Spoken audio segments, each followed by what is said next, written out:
Hello everyone, TCG-Collectibles, René here. I'm going to be showing you my Prism build. As you can see, I'm running the Luminaras as a weapon, simply because of the fact that the Go Again is so good in this aggro build, and I'll show you why as well. First off, we're running 2 yellow Herald of Ravages.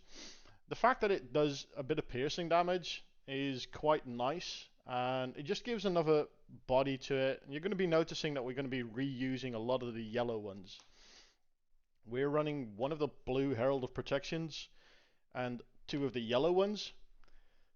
Simple fact, we want to get as much presence of bodies on the board as we can. Same for the Herald of Judgments, 2 of them. Then I'm testing this out a bit because I've basically taken a deck that I've seen online and started using it a bit. I'm using 2 of the red Phantasmifies, 2 of the yellows, and just 1 of the blues. I'm not a fan of the blue, but I need to test it out more to see if I'm going to be keeping it in, because it feels really lackluster if you compare it to other options you have in this deck. Then you're going into the bread and butter of the deck, the tenacities. Basically, you max them out. There's some of the presence of the board, they're the pressure. Same goes for the tenacities, or triumphs, I mean, sorry. You just want as much pressure as you can with big beaters. Same with the heralds. It's basically you build it out so you get as much damage for as little resource as you can. Then 1 cataclysm and 1 Command and Conquer. They're both fairly situational, so having more of them doesn't really bode that well for you. You basically want to have one of the other. The fact that it's a yellow, it's a light, it all triggers with Vestige as well.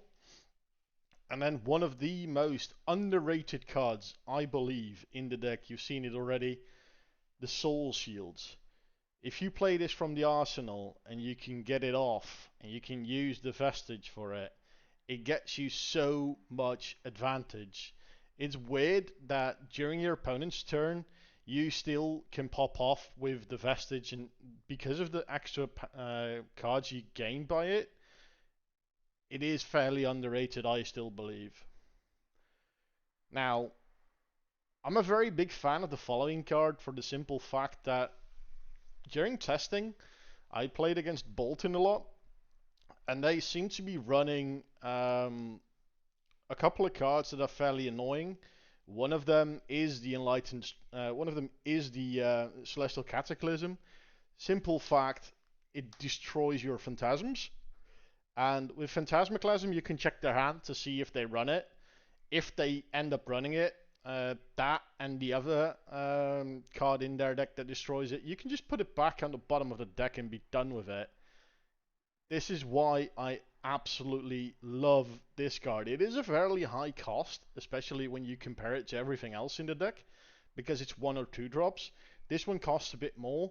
It does do a bit more damage, but I think the additional effect of showing your opponent's hand and just returning a card to the bottom of the deck is not something you want to underestimate. It's the same with the following, the Herald of Erudition. I wanted to have more of these in different colors, but it's only available in yellow. If you combine this with a Dreamweaver and one of the Phantasmifies, it is an absolute beast, and it does so much pressure for you. The fact that you draw 2 with the simple fact of the Luminaras, it doesn't end your chain if you use the Dreamweavers. It gets you so much plus and so much power. And then the last 2 cards are the Enlightened Strike. It's just a simple fact that you can put pressure on your opponent for 0 cost. It doesn't have Phantasm, so it does put the additional pressure in.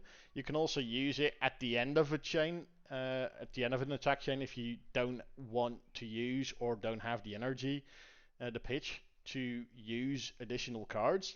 You can just use this bottom deck a card, give it +2, and then just put pressure for 7 after you've done the first bit of pressure with the rest of your cards.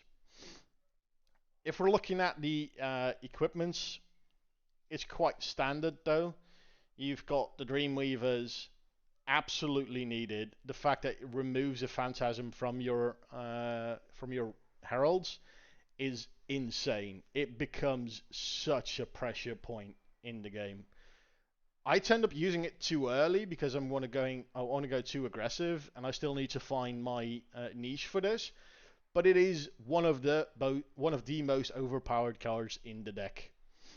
Vestige, I've only been playing with that recently, and I've added in the Phantasmal Footsteps because we pulled that yesterday, so I have no way of knowing if this is the way forward, but I do believe it is because of the simple fact these two are so powerful.